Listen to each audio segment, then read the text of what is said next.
नमस्कार, एक बार फिर से आपका स्वागत है द न्यूज टॉक पर, जहां पर हम जानने वाले हैं देश और दुनिया से जुड़ी 50 से भी ज्यादा बड़ी खबरें। तो वीडियो में आगे बढ़े उससे पहले आपसे एक छोटी सी रिक्वेस्ट है कि वीडियो को लाइक और शेयर जरूर करें, साथ ही चैनल को भी सब्सक्राइब जरूर कर लें।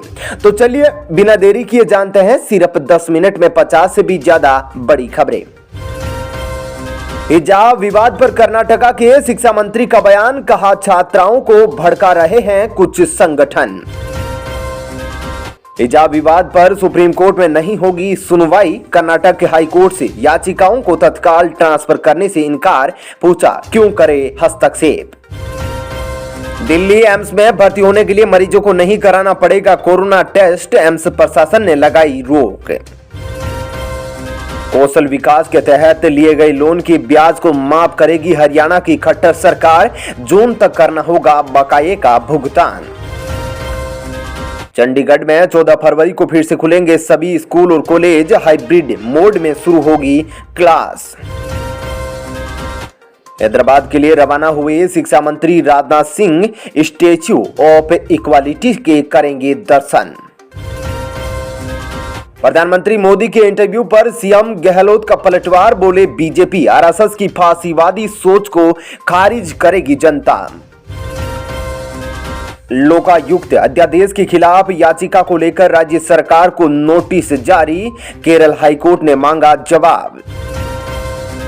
शेयरचैट खरीदेगी शॉर्ट वीडियो प्लेटफॉर्म एमएक्स टकाटक, $600 मिलियन की डील।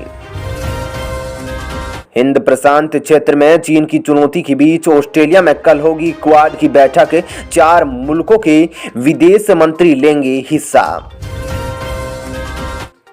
विधानसभा चुनाव के बीच बीजेपी में शामिल हुए WWE के द ग्रेट खली, दिल्ली पार्टी दफ्तर में ली सदस्यता।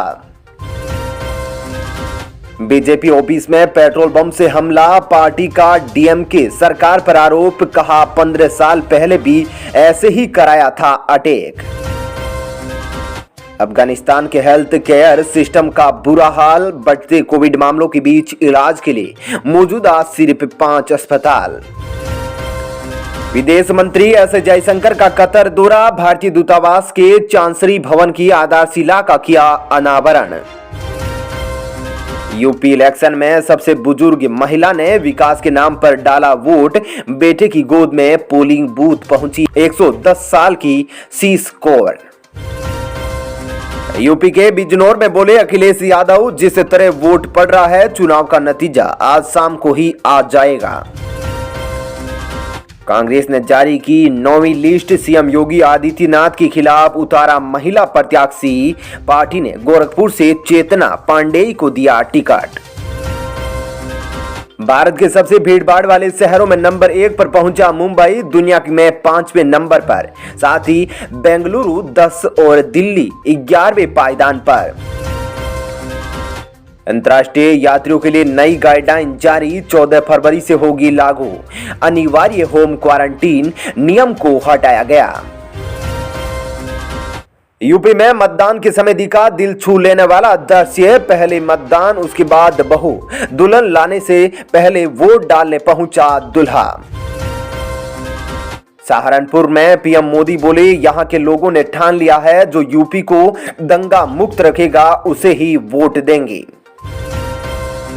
यूपी में कई जगह ईवीएम खराब होने से बड़ी दिक्कतें, मेरठ, मुजफ्फरनगर और शामली में तमाम बूथ पर देर से शुरू हुआ मतदान। मध्य प्रदेश हाईकोर्ट के जज के खिलाफ यौन उत्पीड़न की शिकायत करने वाली महिला जज की होगी बहाली, सुप्रीम कोर्ट ने दिया आदेश। आरबीआई पॉलिसी से झूमा बाजार, सेंसेक्स से 500 अंक बढ़ा, निफ्टी 17,600 के पार, बैंकिंग शेयर भी चढ़े। बीते 2 साल में आईआईटी और एनआईटी में करीब 19,000 सीटें खाली रही, केंद्रीय शिक्षा मंत्री धर्मेंद्र प्रधान ने दी जानकारी। झारखंड के लातेहार में नक्सलियों और सुरक्षा बलों के बीच मुठभेड़, फरार हुए माओवादी, इलाके में दहशत।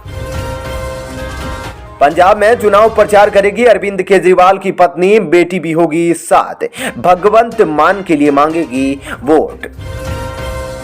बिहार में पीएम नरेंद्र मोदी ने सीएम नीतीश कुमार को बताया असली समाजवादी, कहा किसी राजनीतिक मंच पर नजर नहीं आता है उनका परिवार। मध्य प्रदेश में शिवराज सरकार कर रही है 10 नए मेडिकल कॉलेज खोलने की तैयारी। बीडीएस की सीटें 54 से बढ़कर की जाएगी 100। गोवा चुनाव के लिए बीजेपी और आप तैयार, पीएम मोदी और केजरीवाल आज रैली को करेंगी संबोधित। सीबीआई ने बीजेपी नेता अभिजीत सरकार हत्या मामले में 7 फरार आरोपियों पर 50-50 हजार इनाम देने का किया ऐलान।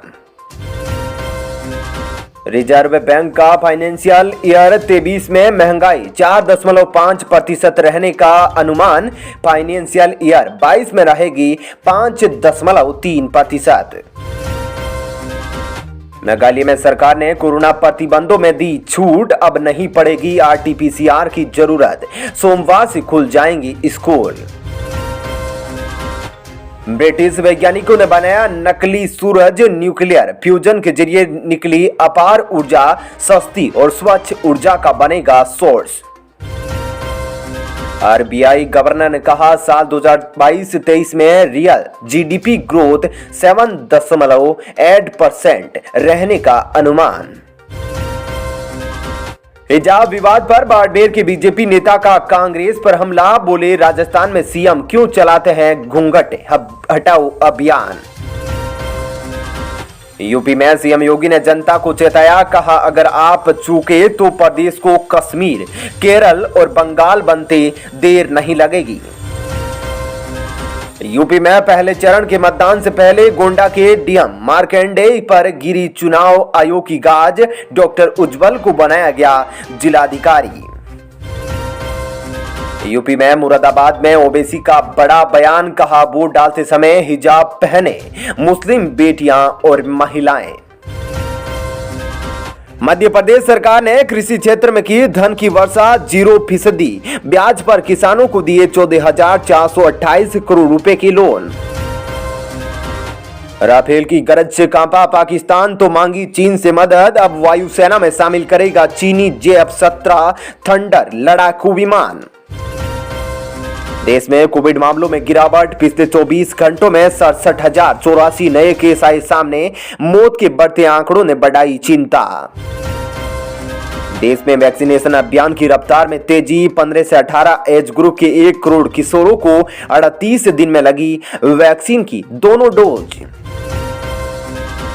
युद्ध के मुहाने पर रूस और यूक्रेन, अमेरिका ने दोस्त को भेजे 80 टन हथियार, कीव पहुंचे यूएस के 2 सैन्य विमान। उत्तराखंड का बड़ा सियासी तापमान, पीएम मोदी आज गढ़वाल के श्रीनगर में तो राहुल अल्मोड़ा में करेंगी चुनावी जनसभा। भ्रामक विज्ञापनों पर लगेगी लगाम, सरकार ने सेंसोडाइन और नाप्तोल के खिलाफ जारी किया आदेश।